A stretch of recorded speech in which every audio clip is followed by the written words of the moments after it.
மன்னிக்க முடியாத குற்றம். இத்தகைய கொடூர குற்றங்களில் ஈடுபடுவோருக்கு வழங்க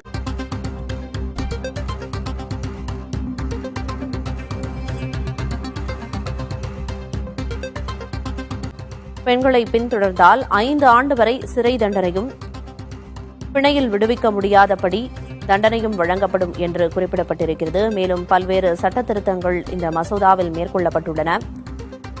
குறிப்பிட்ட சில குற்றங்களில் பாதிக்கப்பட்டோரின் விவரங்களை வெளியிட்டால் சம்பந்தப்பட்டவருக்கு 3 முதல் 5 ஆண்டுகள் வரை சிறை தண்டனை விதிக்கப்படும் என்றும் அந்த மசோதாவில் சுட்டிக்காட்டப்பட்டது.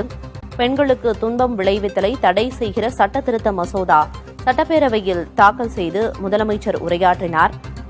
பின்னர் மசோதா ஒருமனதாக ஏற்றுக்கொள்ளப்பட்டது. முதலமைச்சர் மு.க.ஸ்டாலின் தாக்கல் செய்த அந்த சட்டத்திருத்த மசோதாவின் ஒரு சில அம்சங்களையும் குறிப்பிட்டார். தண்டனைகள் கடுமையாக்கப்பட்டு சட்டத்திருத்த மசோதா பேரவையில் தமிழக முதலமைச்சர் தாக்கல் செய்திருக்கிறார், அறிமுகம் செய்திருக்கிறார். பெண்கள் மற்றும் குழந்தைகளுக்கு எதிரான குற்றங்களை தடுக்கும் வகையில் சட்டத்தில் திருத்தம் மேற்கொள்ளப்பட்டிருக்கிறது. பாலியல் வன்கொடுமை செய்தால் மரண தண்டனை என்ற வகையில் சட்டத்தில் திருத்தம் மேற்கொள்ளப்பட்டிருக்கிறது. கூடுதல் விவரங்களோடு செய்தியாளர் பாஸ்கர் இணைப்பில் இணைகிறார். பாலியல் வன்கொடுமை என்பது யாராலும் மன்னிக்க முடியாத குற்றம்.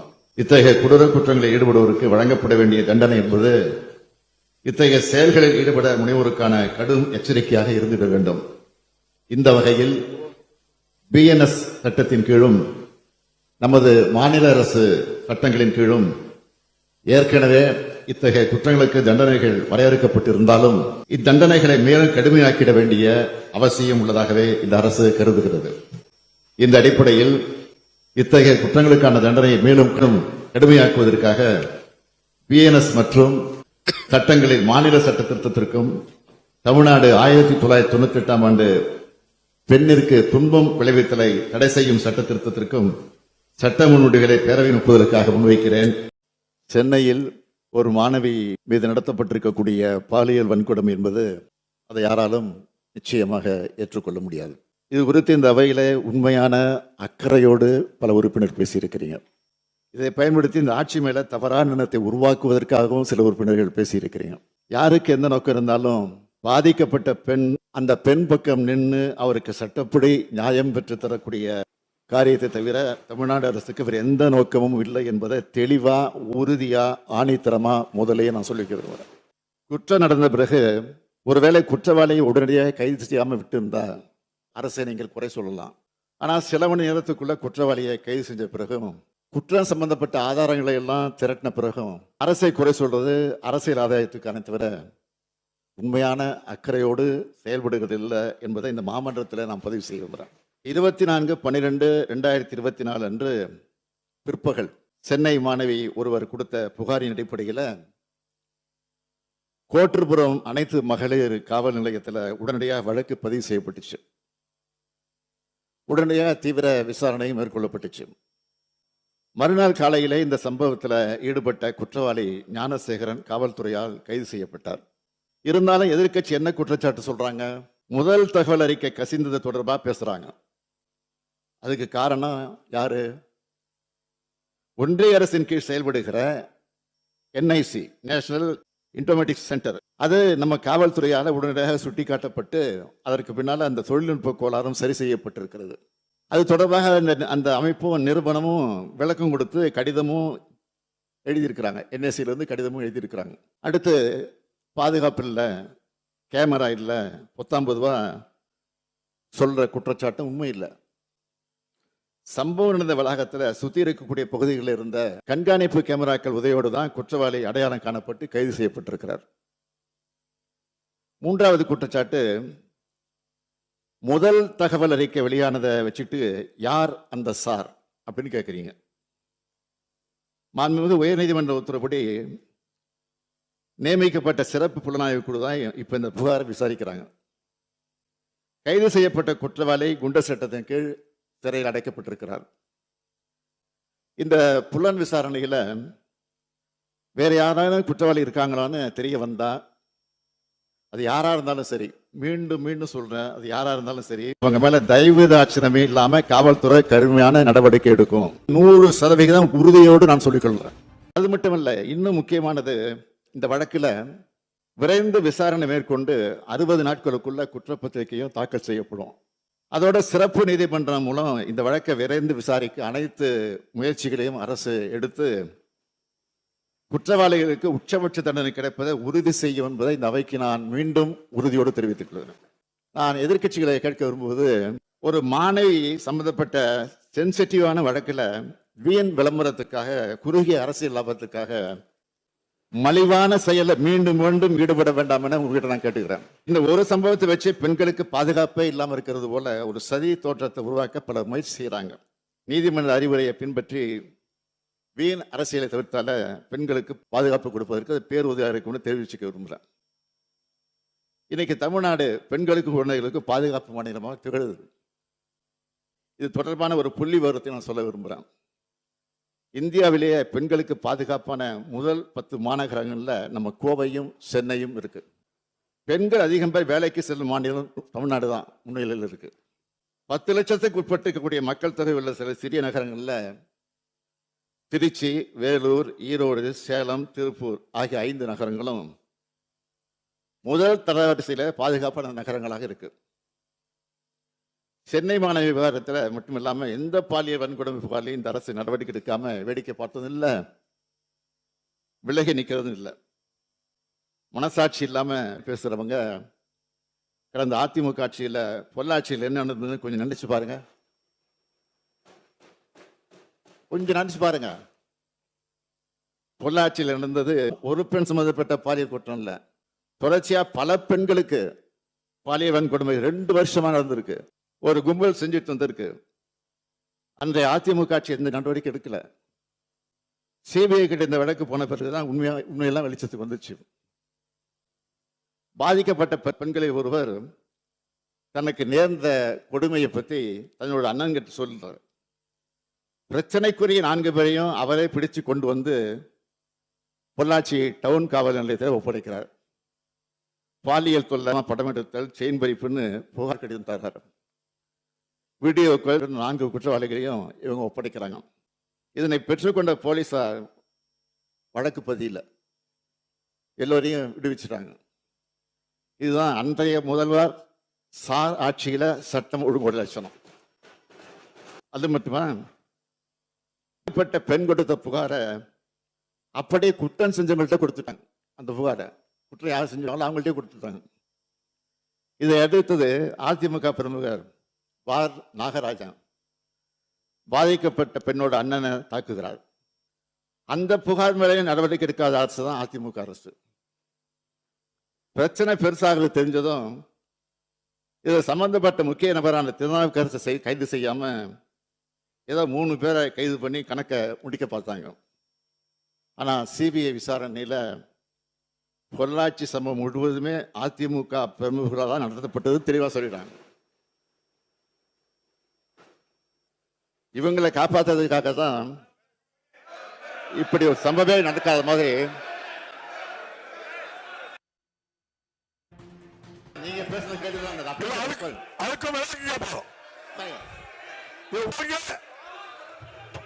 தம்பி உட்காருங்க, அவங்க விளக்கம் சொல்லட்டு. நான் பேச பிடிச்சிடுறேன். உட்காருங்க, விளக்கம் சொல்றோம். நீங்க சிஎம், நீங்க உட்காருங்க. சிஎம் பதில் சொல்லி முடிக்கட்டு. நான் உட்காருங்க. அதிமுக ஆட்சி காலத்தில் பொள்ளாச்சியில் 2 ஆண்டு காலம் என்ன நடந்தது என முதலமைச்சர் சுட்டிக்காட்டி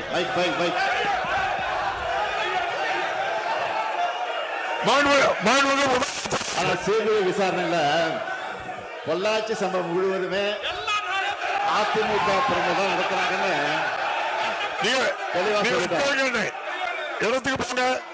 இவங்களை காப்பாற்றுறதுக்காகத்தான் இப்படி ஒரு சம்பவமே நடக்காத மாதிரி அந்த அதிமுக அரசு ஒரு பெரிய நாடகமே ஆடிச்சு. இதனாலதான் நான் போய் சொன்னேன், பொல்லாத ஆட்சிக்கு சாட்சியே பொள்ளாச்சி தான் அப்படின்னு சொன்னேன்.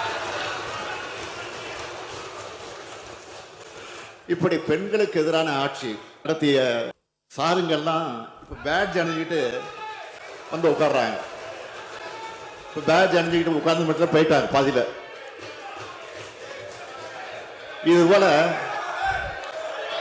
இது போல 100 சார் கேள்விகளை அதிமுக பார்த்து என்னால கேட்க முடியும்.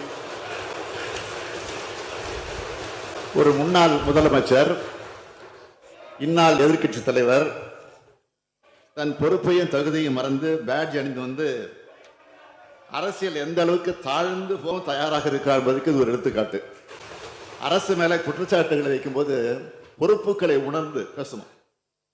உச்சநீதிமன்றம் அமைச்சிருக்கக்கூடிய சிறப்பு புலனாய்வு குழு விசாரணை முழு வீச்சில் நடத்தப்பட்டு இருக்கு. வேற யாராலும் சம்பந்தப்பட்டிருக்காங்கன்னா தெரிய வந்தா அது யாரா இருந்தாலும் சரி, எந்த பின்னணியை சேர்ந்தவராக இருந்தாலும் சரி, கடும் நடவடிக்கையை நிச்சயமாக உறுதியாக நாங்கள் எடுப்போம். எனவே இந்த அரசு மேல அடிப்படை இல்லாத குற்றச்சாட்டுக்களை சுமத்தி அதன் மூலமாக களங்கப்படுத்தலாம்னு சிலர் நினைக்கிறாங்க. இறுதியா நான் உங்ககிட்ட பணிவோட கேட்கிறது, திமுக அரசுக்கு கலங்க ஏற்படுத்தாத நினைச்சுக்கிட்டு உயர்கல்வி கேட்க வரக்கூடிய மாணவிகளை அச்சுறுத்தி அவங்க கல்வியை கெடுத்துறாதீங்க என்பதுதான் இதுதான் என்னுடைய பணிவான வேண்டுகோள்.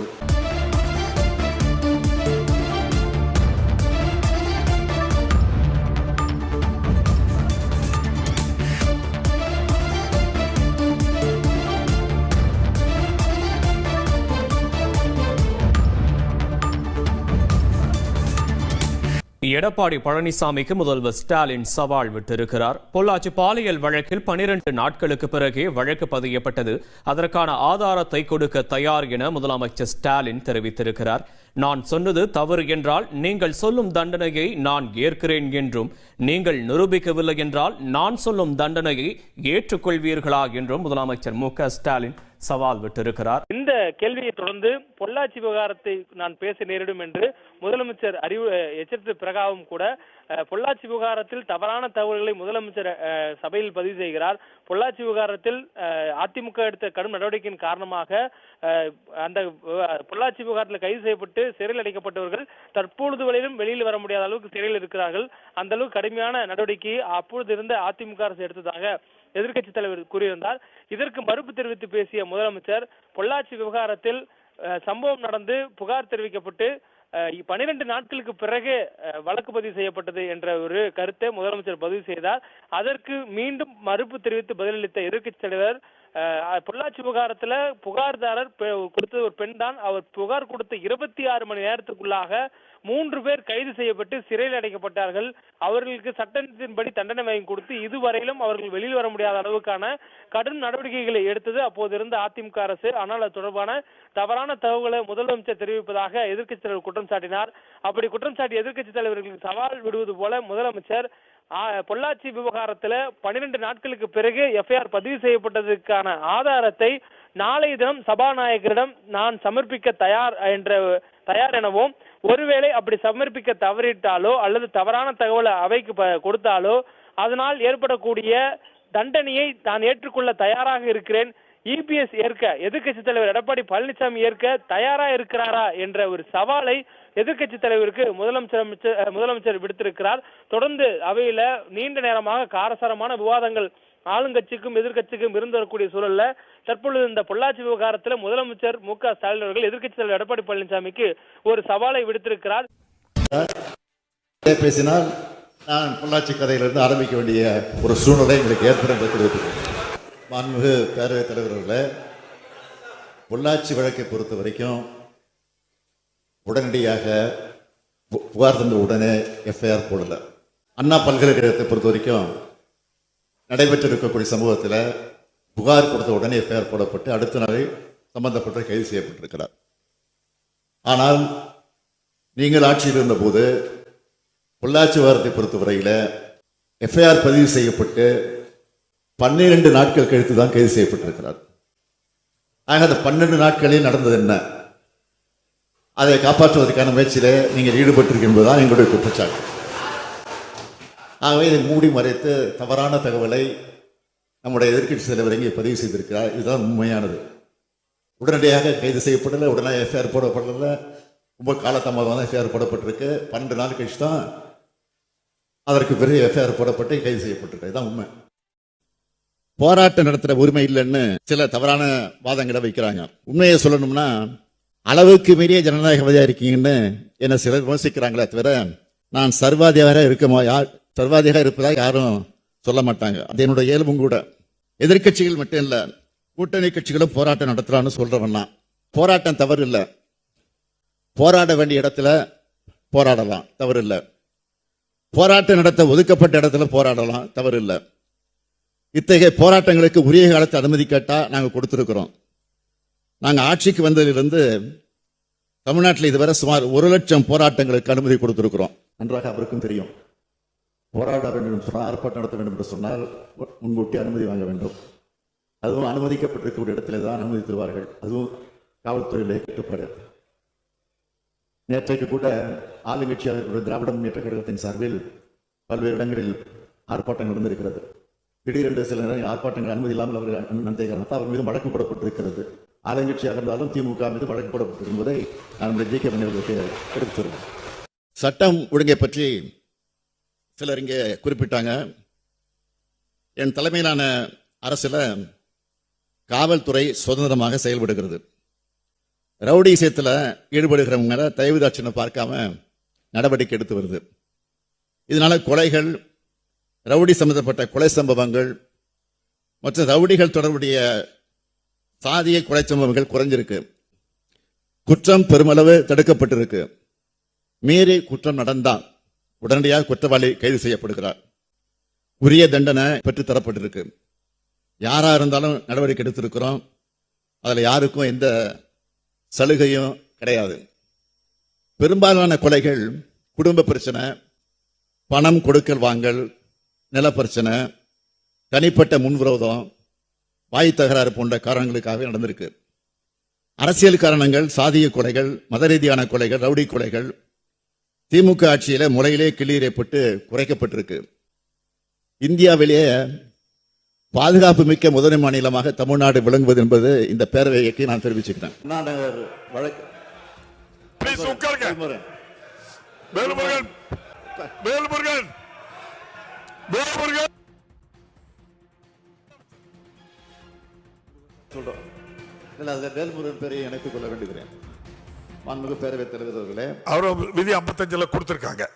மீண்டும் மீண்டும் டங்ஸ்டன் பத்தி கிளப்பி மதுரை மக்களை குழப்ப பார்க்கறாங்க.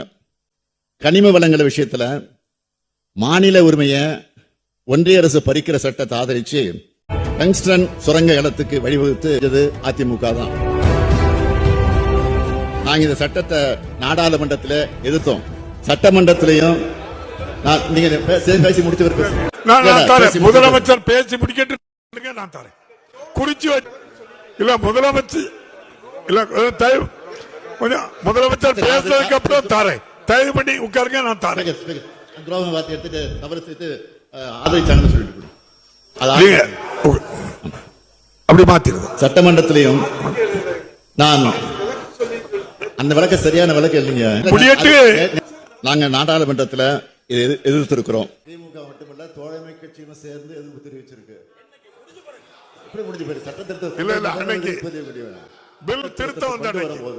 எதிர்ப்பு தெரிவிச்சிருக்கிறோம். ஆனா உங்கள் உறுப்பினர், உங்களுடைய அதிமுகவை சார்ந்த உறுப்பினர் ஆதரிச்சு பேசியிருக்கிறார். மாநிலங்கள் உறுப்பினர் மதிப்புக்குரிய தம்பிதுரை அவர்கள் அந்த அவையில பேசி ஆதரிச்சு பேசியிருக்கிறார். இது உண்மை இல்லை என்று மறுக்கிறீர்களா? சட்டமன்றத்தில் சொல்லியிருக்கிறேன், நான் முதலமைச்சராக இருக்கிற வரை இந்த திட்டம் வராது என்று தெளிவாக சொல்லியிருக்கிறேன். அதையும் மீறி அதையும் தாண்டி சொன்னேன், அப்படி வந்தா இந்த பதவியில நான் இருக்க மாட்டேன் அப்படின்னு இறுதியா சொல்லியிருக்கேன். இதற்கு பிறகு மக்களை குழப்பி அதுல குளிர் காய வேண்டாம் என்று குளிர் காய்ந்து கொண்டிருக்கிறவர்களுக்கு மட்டும் இதை சொல்றேன். இதுக்கு உடனே எந்திரிச்சு அந்த வார்த்தை எடுக்கணும்னு கேட்காதீங்க. குளிர் காய குறிப்பிட்டு சொல்றேன். தூத்துக்குடியில் நடைபெற்ற விழாவில் ஒரு மாணவி பேசினார். என் குடும்ப வறுமை காரணமா கல்லூரிக்கு போய் படிக்க முடியுமா என்ற சந்தேகம் இருந்துச்சு. பணம் இல்ல, அதனால வேண்டாம்னு என் அம்மா சொல்லிட்டாங்க. அரசு பள்ளியில படிச்ச பெண் பிள்ளைகள் பலர் கல்லூரிக்கு செல்ல முடியாத நிலையை மாற்றி உயர்கல்வி பயில உருவாக்கப்பட்ட திட்டம் தான் புதுமை பெண் திட்டம். மாதந்தோறும் 1000 ரூபாய் வழங்கக்கூடிய இந்த திட்டம் மூலமா மாணவிகள் கல்லூரிக்கு வர்றது 30 விழுக்காடு அதிகமாக இருக்கு. இதே போல தமிழ் புதல்வன் திட்டம், மாணவர்களுக்கும் 1000 ரூபாய் வழங்குகிறோம். அரசு பள்ளியில படிச்சவங்களுக்கு மட்டும் இல்ல, அரசு உதவி பெறக்கூடிய பள்ளியில படிச்சவங்களுக்கும் புதுமை பெண் திட்டத்தை விரிவுபடுத்தி இருக்கிறோம். தமிழ்நாடு மாணவ மாணவிகள் என்ன அப்பா அப்பான்னு அழைக்கும் போது அளவில்லா மகிழ்ச்சி அடைகிறேன். ஏன்னா இந்த பாச உணர்வு தான்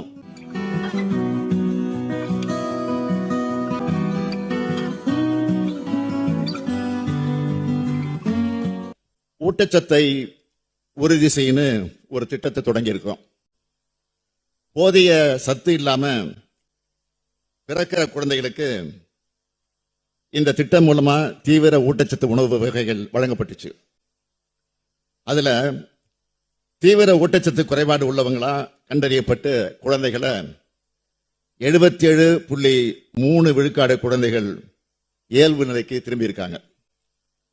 ஊட்டச்சத்து குறைபாடு உள்ள 6 மாசத்துக்குட்பட்ட 76,705 பச்சிளம் குழந்தைகள் கண்டறியப்பட்டு அவங்களோட பாலூட்டும் தாய்மார்களுக்கு ஊட்டச்சத்து பெட்டகங்கள் அவங்க வீட்டுக்கே சென்று வழங்கப்பட்டுச்சு.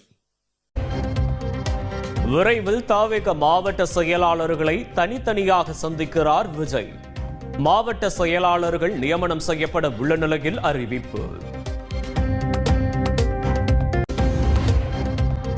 தாவேக மாவட்ட செயலாளர் தேர்விலிருந்து தூத்துக்குடி அஜிதா புறக்கணிக்கப்பட்டுள்ளதாக தகவல்.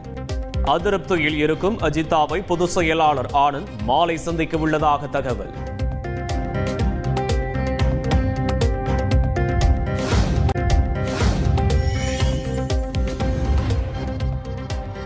ஈரோடு கிழக்கு தொகுதி இடைத்தேர்தலுக்கான வேட்புமனு தாக்கல் இன்று தொடங்கியது. முதல் நாளில் சுயேட்சையாக போட்டியிட சிலர் வேட்புமனு தாக்கல் செய்தனர்.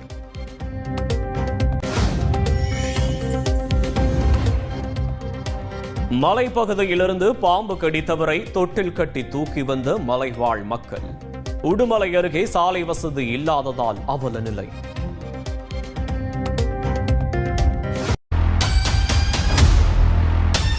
ஃபர்ஸ்ட் டைம் வந்து சென்னையில் வந்து நான் இந்த மாதிரி பார்த்துருக்கேன். நார்த் சைட்லலாம் பார்த்துருக்கோம். பட் அதை விட இது வந்து இன்னும் ரொம்ப நல்லா இருக்குது.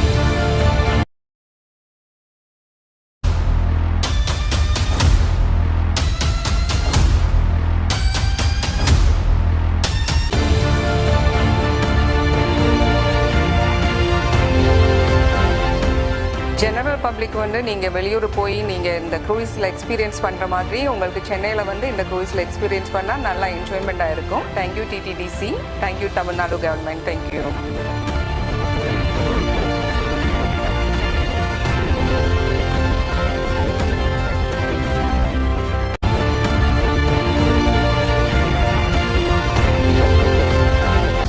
கொளத்தூர் தொகுதியில் நடைபெறும் விழாவில் பங்கேற்றுள்ள முதலமைச்சர் மு.க.ஸ்டாலின் சிறுமி தியா பாடிய முருகன் பக்தி பாடலை மெய் மறந்து ரசித்தார். அதனை தற்போது காணலாம்.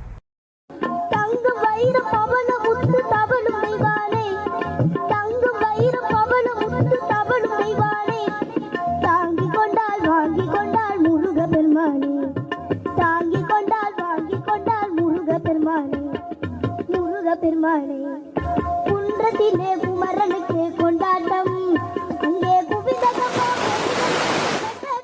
கொண்டாட்டம். குன்றத்திலே குமரனுக்கு கொண்டாட்டம், அங்கே குவிதகமா கொண்டாட்டம். குன்றத்திலே குமரனுக்கு கொண்டாட்டம், குன்றத்திலே குமரனுக்கு கொண்டாட்டம்.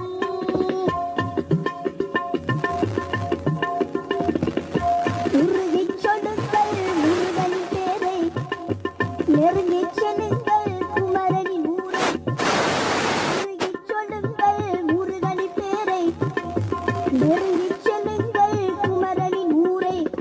வேல் முருகா வெற்றி வேல் முருகா, வேல் முருகா வெற்றி வேல் முருகா.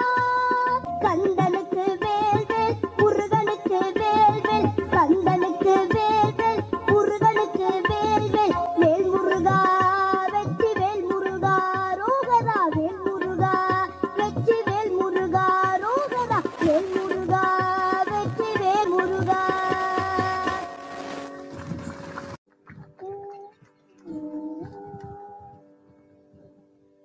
முத்தமிழில் பாட வந்தேன், முருகனையே வணங்கி நின்றேன்.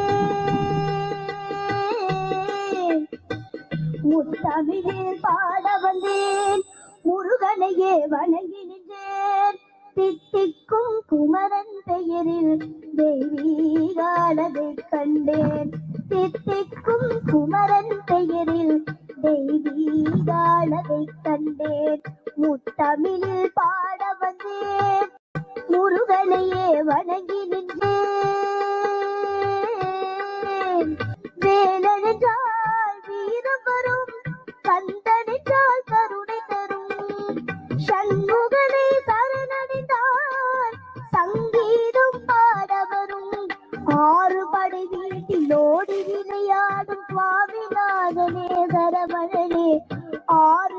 வீட்டில் ஓடி விளையாடும் சுவாமிநாதனே சரவணனே, ஆறு முகம் கொண்டு ஆறுதல் தந்து கோடி நலம் காட்டும் குருவரனே, முத்தமிழில் பாட வந்தேன் முருகனையே வணங்கி நின்றேன்,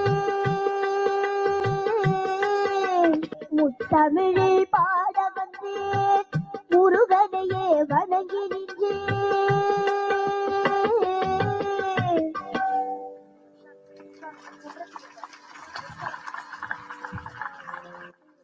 முத்தமிழில் பாட வந்தேன் முருகனையே வணங்கி நின்றேன்.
திருச்சி டோல்கேட் அருகே நாய் குரைத்ததால் ஏற்பட்ட தகராறில் தாக்குதல். மருத்துவமனையில் அனுமதிக்கப்பட்ட இந்திய கம்யூனிஸ்ட் நிர்வாகி சிகிச்சை பலனின்றி உயிரிழப்பு. வந்து ஒரு பொண்ணு பின்னாடி ஃபாலோ பண்ணிட்டு போனாலே அவங்களுக்கு வந்து பாத்தீங்கன்னா 5 வருஷம் சிறை தண்டனை சொல்லியிருக்காங்க. அப்படியா? ஆமா. சோ இதை எப்படி நீங்க பாக்குறீங்க? அது தப்பு இல்ல. நாங்க சும்மா எதிர்ச்சா போவோம், அவங்க ஃபாலோ பண்ண கம்ப்ளைண்ட் கொடுத்தா அதுக்கப்புறம் எங்களுக்கு சிறை தண்டனை கொடுத்தா நாங்க என்ன பண்றது? ஓகே, நாங்க சும்மா எதிர்ச்சா போவோம், அவங்க ஃபாலோ பண்றேன்னு. பட் ஈக்குவலா இருக்கும் எல்லா இடத்துலயும். பட் ரொம்ப இது பண்ணா அது ஓகேன்னு சொல்லலாம். பட் ரொம்ப இந்த மாதிரி இஷ்யூலாம் அதுல இந்த ஜென்ரேஷனுக்கு அது நான் என்னோட இதுக்கு வேணான்னு சொல்றேன். இது கொஞ்சம் இதுவாக தான் இருக்கு. ஏன் இப்படி அப்படின்னு அவங்கள சில பேருக்கு சும்மா டைம் பாஸ்க்குன்னு பண்ணாலும் அவங்களுக்கு ஒரு லைஃப் இருக்கு. ஃபாலோ பண்ணாங்கன்னு கம்ப்ளைண்ட் பண்ணி அவங்க ஸ்டேஷன்லாம் போய் ஜெயிலாம் போயிட்டாங்கன்னா அவங்க ஃபியூச்சரே போயிடும். ஸோ இது வேண்டாம், ஜெயில் மாதிரி வேண்டாம் அப்படி. ஒரு பெரிய சன்னியாசி வந்தாரா, அவர் வந்து அவர் நல்ல ஜோரம் அடிச்சுதான் உடனே ஒரு டாக்டரை கூப்பிடலாமான்னாதான். அப்பா அந்த சன்னியாசி பேர் மறந்து போயிடுத்து. அப்பா உடனே சொன்ன உடனே கோமூத்திரம் பிதாமி அப்படின்னாராம். உடனே போய் அங்க மாட்டுல சிவாஸ்தானத்துல கோமூத்திரத்தை எடுத்துன்னு வந்தாராம். கடகடன்னு குடிச்சாராம். 15 நிமிஷத்துல தொடர்ந்து போயிருத்தான். அதனால anti bacterial, anti fungal, digestive, இந்த ஸ்டொமக் இரிட்டபிள் பவுல் சிண்ட்ரோம், இது மாதிரி பல இதுக்கு நமக்கு கோமயம்ங்கிறது நமக்கு பெரிய பெரிய மெடிசன். இந்த மெடிசனல் வேல்யூ நம்ம எடுத்துக்கணும். கோமியம் குடித்தால் ஜுரம் நீங்கும் என சென்னை ஐஐடி இயக்குநர் காமகோடி பேசிய வீடியோ தான் தற்போது சர்ச்சையாகி உள்ளது. சென்னை மேற்கு மாம்பலத்தில் நடைபெற்ற மாட்டுப்பொங்கல் விழாவில் கலந்து கொண்ட சென்னை ஐஐடி இயக்குநர் காமகோடி அப்பாவுக்கு காய்ச்சல் அடித்த போது ஒரு சன்னியாசி கூறியதாக கோமியத்தை குடித்ததால் 15 நிமிடங்களில் ஜுரம் போனதாக தெரிவித்தார். பாக்டீரியா, பூஞ்சை, செரிமான கோளாறு பிரச்சனைகளை எதிர்க்க கோமியம் சிறந்த மருந்து என்றும் அவர் தெரிவித்தார். அந்த பேச்சு சர்ச்சையான நிலையில் சென்னை ஐஐடி இயக்குநர் காமகோடிக்கு தமிழ்நாடு மாணவர் கழகத்தினர் கண்டனம் தெரிவித்துள்ளனர். அவர்களது அறிக்கையில் கோமியம் குடித்தால் ஜுரம் சரியாகும் என அறிவியலுக்கு எதிரான அடிப்படை ஆதாரங்கள் இல்லாத பிற்போக்கு கருத்தை காமகோடி தெரிவித்திருப்பதை கண்டித்துள்ளனர்.